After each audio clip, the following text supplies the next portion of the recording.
3 weeks ago, I stood in the back row of my mother-in-law's funeral, while my sister-in-law sobbed in the front pew like she'd lost her best friend. Chelsea's shoulders shook with each breath, her designer black dress pressed against her husband's shoulder, tissues clutched in her perfectly manicured hand. Everyone watched her grieve. Everyone saw the devoted daughter saying goodbye to her mother. I stood in the back because Chelsea told the funeral director I wasn't welcome up front, said it would upset the family. My husband David held my hand so tight I thought my bones might crack, and I let him because that pain was easier than the other kind. The kind that comes from knowing your mother-in-law died believing you stole from her. The kind that comes from being banned from her bedside while she took her last breath. Today is the will reading. Chelsea has no idea what's coming. My name is Madison Rivers.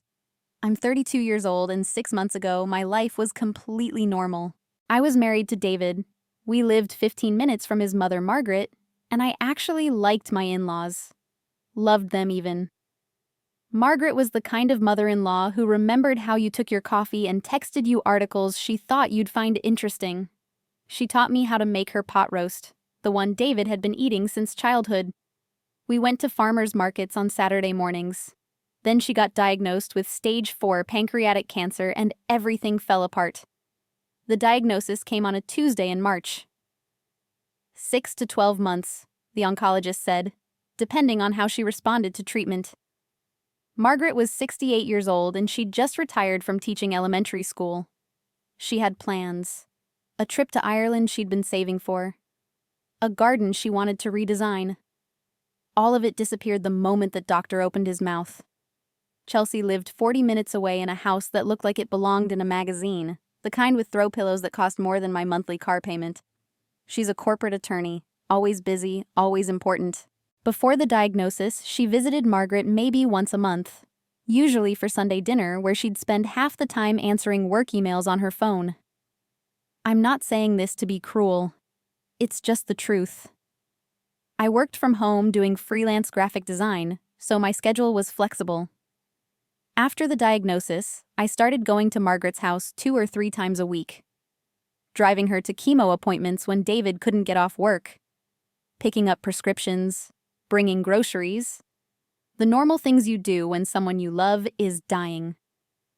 Margaret gave me her debit card about 6 weeks in. Made it easier, she said.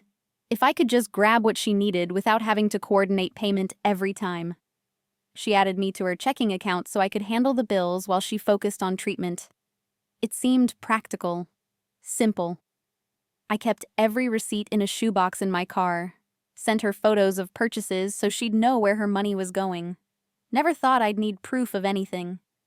That's where I made my first mistake. I trusted that doing the right thing would be obvious to everyone else. Chelsea started showing up to appointments around month 2. Not to drive Margaret or sit with her during chemo. Just to be there when the doctors explained things, to review paperwork, to ask questions about treatment costs and insurance coverage.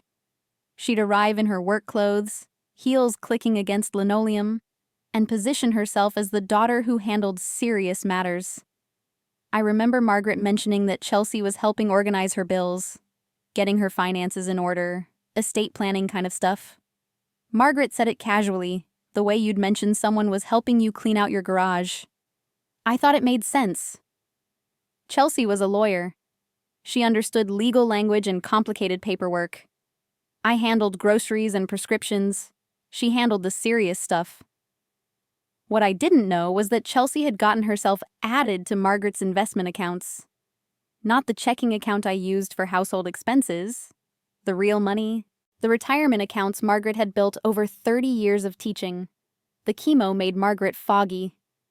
Some days she was sharp as ever, remembering conversations from weeks ago and beating me at Scrabble.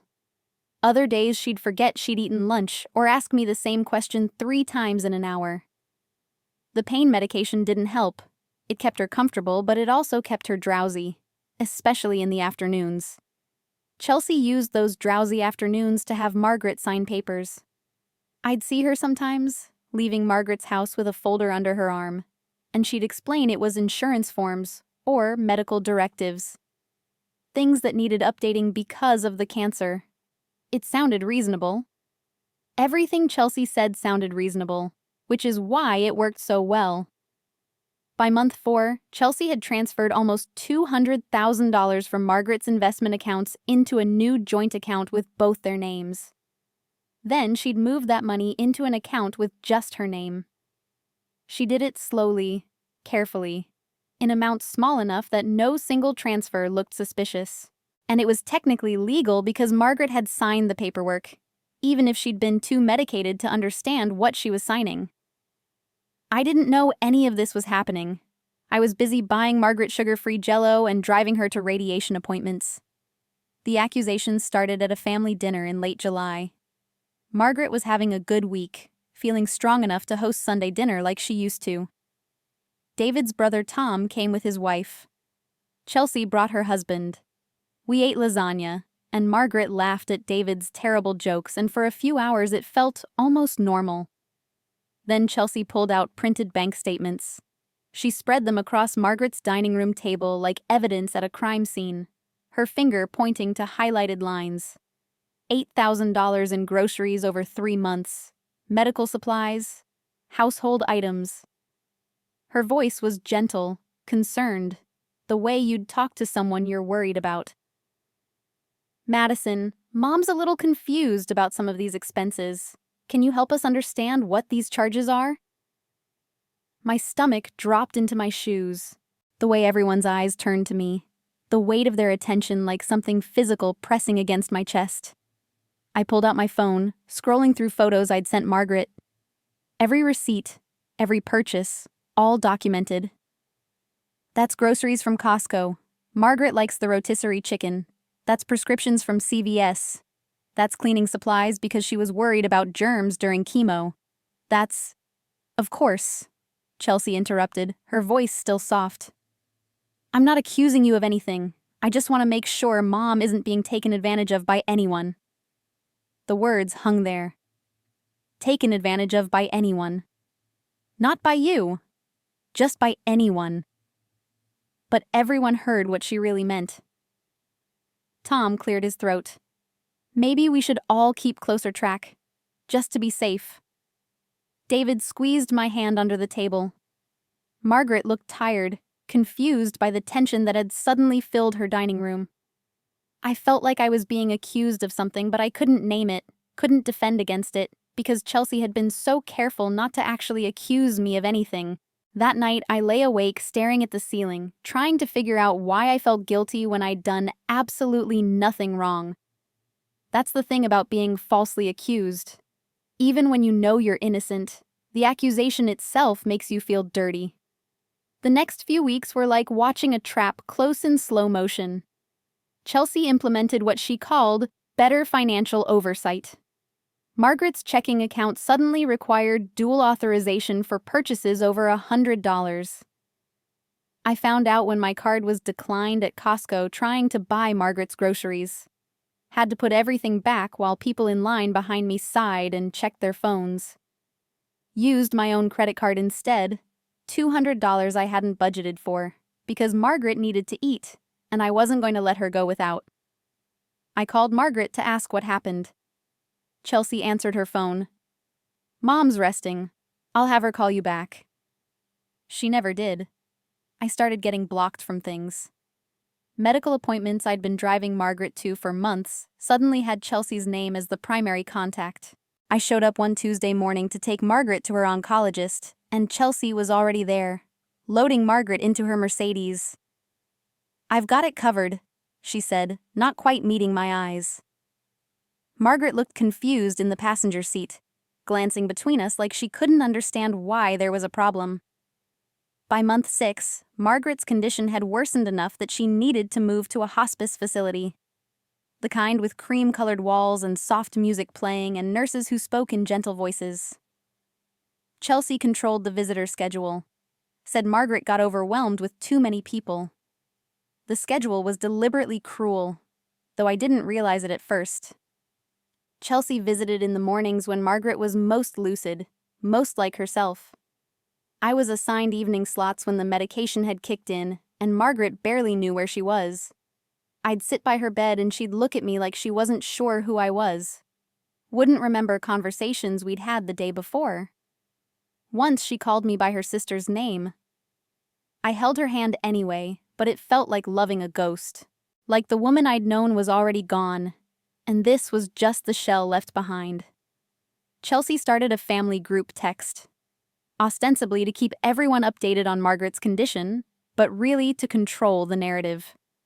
She'd send messages portraying me as pushy, insensitive, not respecting Margaret's need for rest.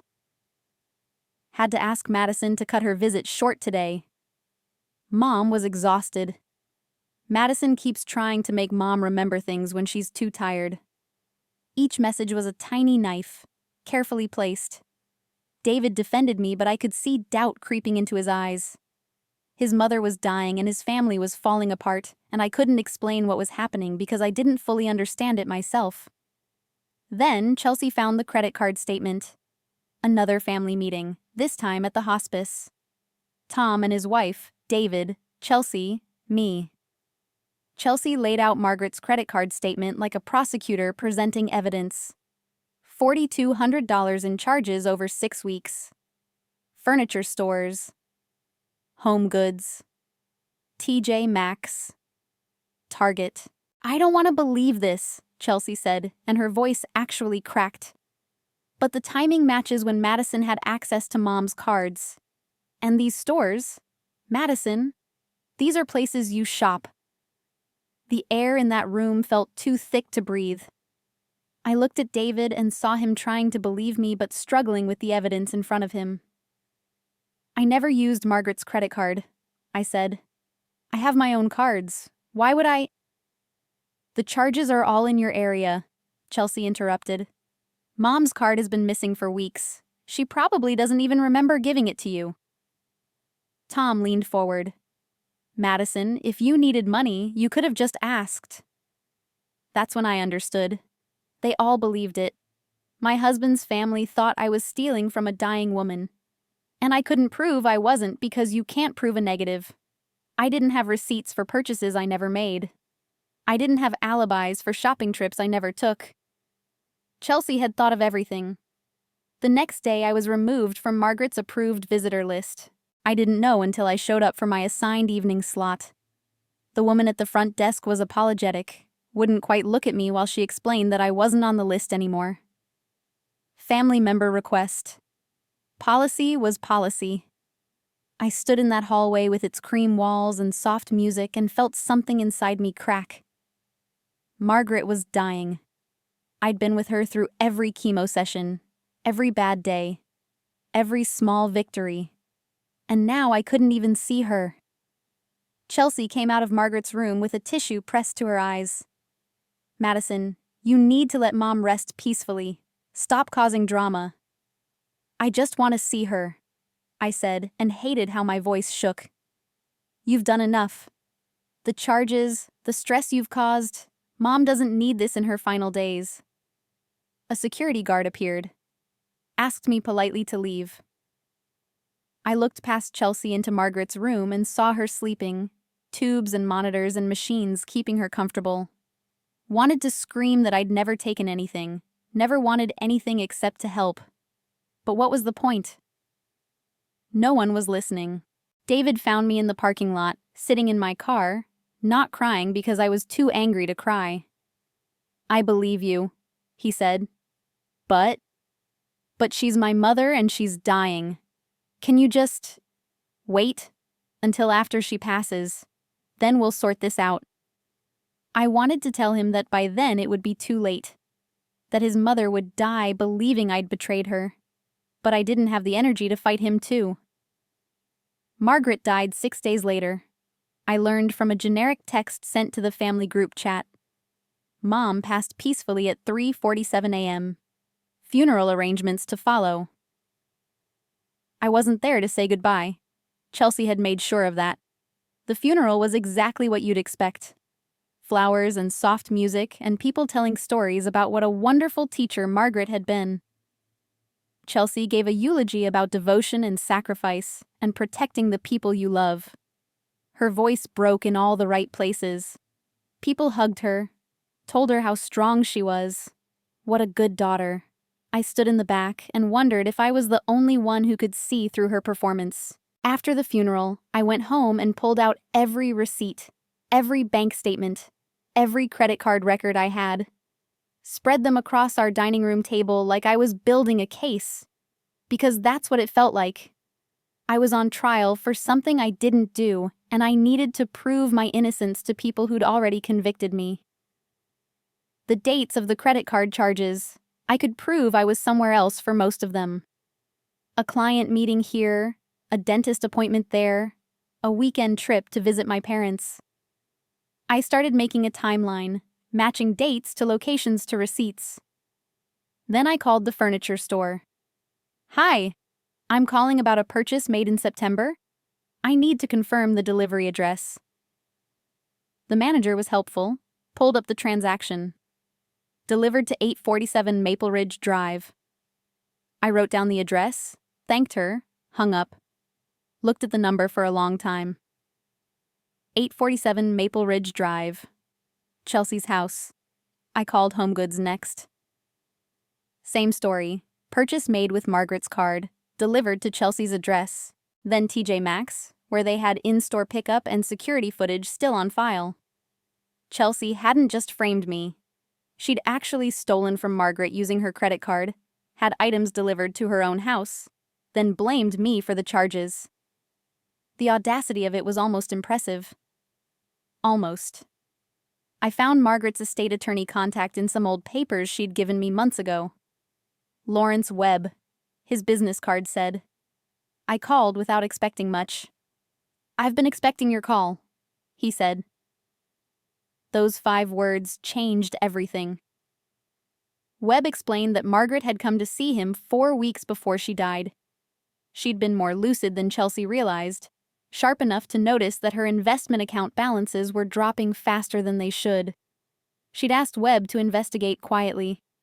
What he found was systematic theft. Chelsea had transferred $340,000 from Margaret's investment accounts over 8 months.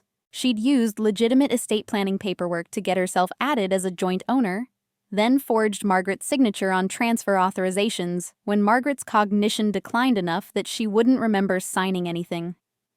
Margaret had documented everything. Dates, amounts, conversations where Chelsea pressured her to sign safety paperwork. She'd even made voice recordings on her phone when Chelsea came over with documents, recorded herself asking questions, and Chelsea's rushed explanations. She wanted the family to know the truth, Webb said.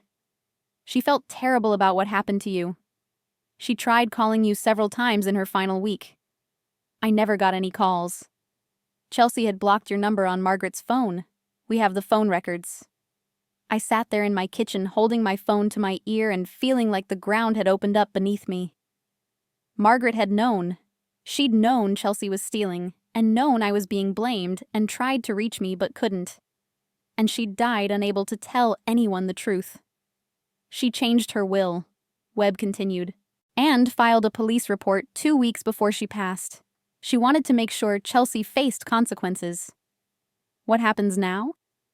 There's a will reading scheduled in 2 days. I suggest you bring your husband.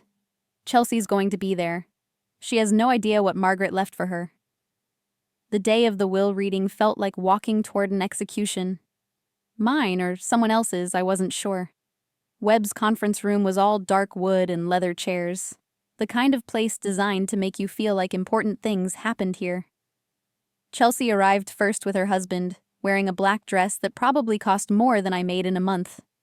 She had tissues ready, grief arranged on her face like makeup. She looked right through me when I walked in, like I was furniture. Tom and his wife came next, offering awkward condolences. David sat beside me and squeezed my hand. I tried to breathe normally and failed. Webb started with the standard language, the legal framework of death translated into words. Then the small bequests. Tom got $25,000. Various cousins got $10,000 each. Chelsea sat forward slightly, and I could practically see her calculating her share of what remained. Then Webb paused.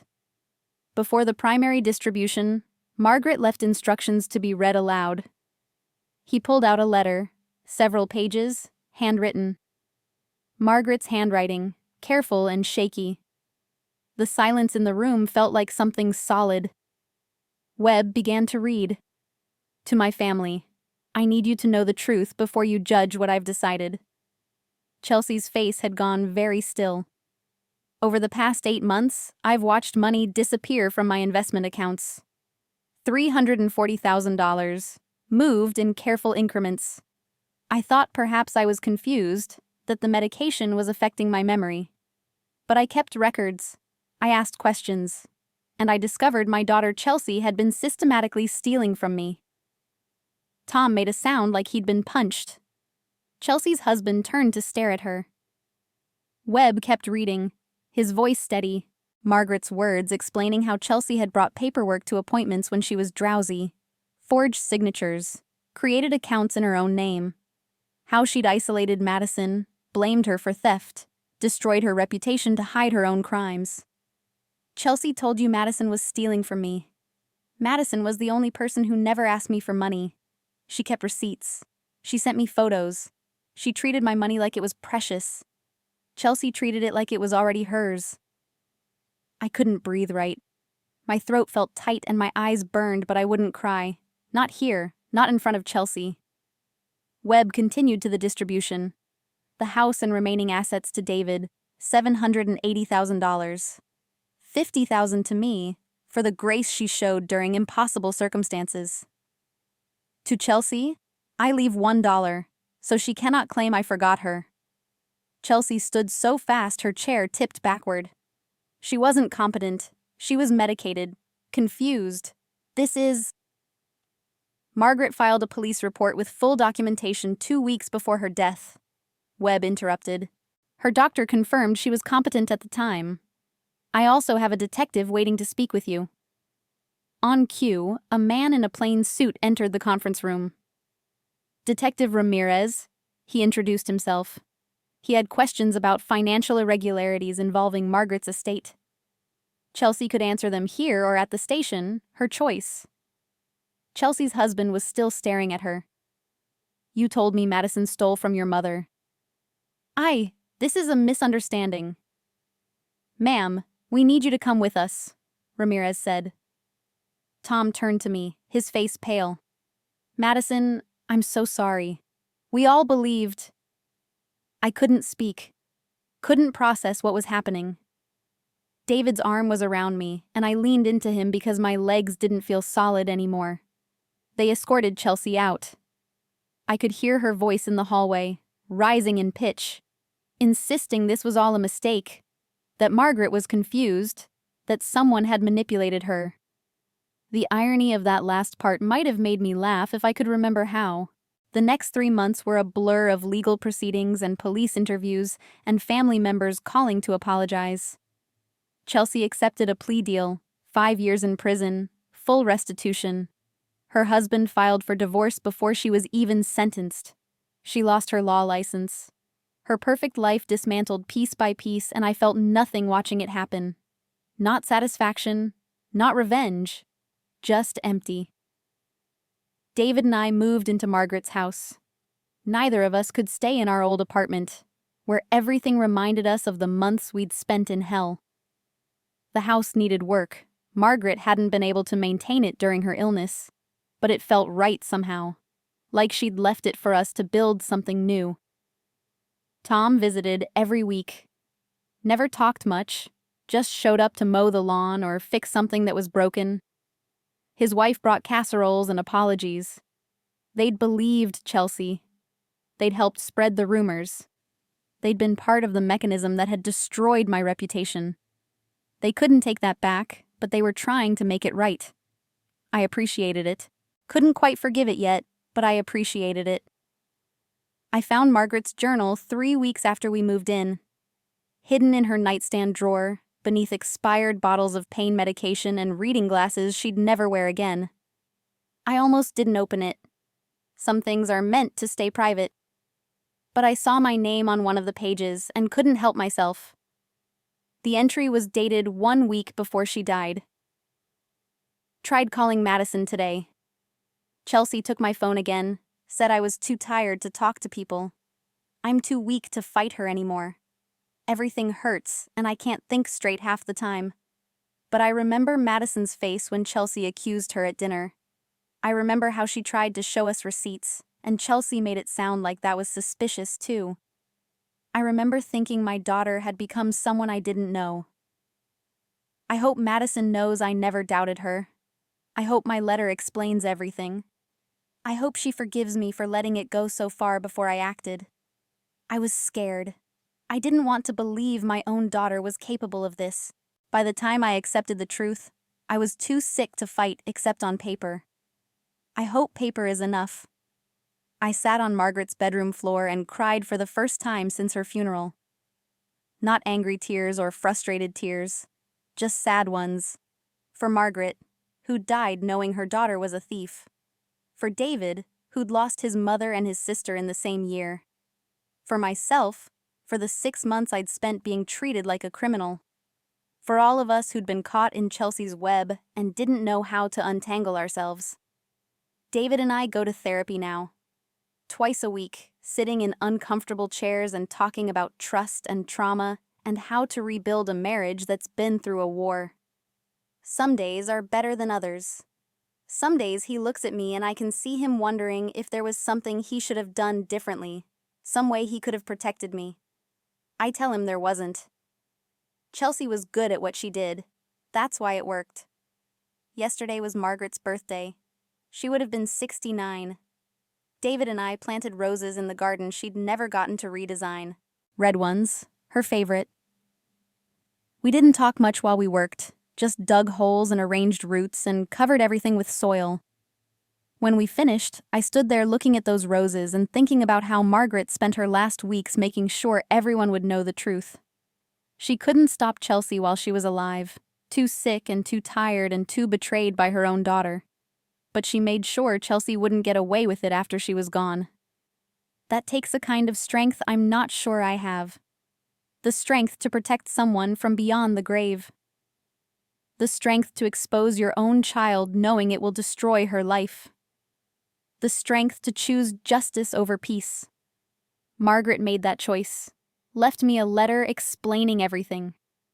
Left evidence that couldn't be ignored or explained away. Left Chelsea exactly $1 so everyone would know it was intentional.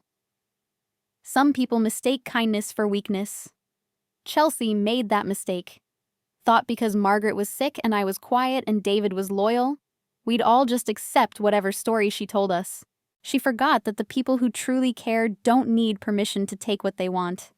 They don't want anything except to help. Margaret never forgot that. She spent her last weeks making sure everyone else would remember it too. I still have the letter Webb read at the will reading. Keep it in my nightstand where Margaret kept her journal. Some nights when I can't sleep, when the anger comes back, or the memory of that hospital hallway gets too vivid, I read it. Margaret's shaky handwriting telling me she never doubted, never believed the lies. It doesn't undo the 6 months of hell. Doesn't give me back the moments I should have had with her at the end. But it matters. Knowing she saw me clearly, even when no one else did. Knowing she fought for me the only way she could. That's what family does. Real family. Not the kind that shares blood and calls it love. The kind that shows up, pays attention, protects you even when it costs them something. Margaret taught me that. And I won't forget it. Not ever.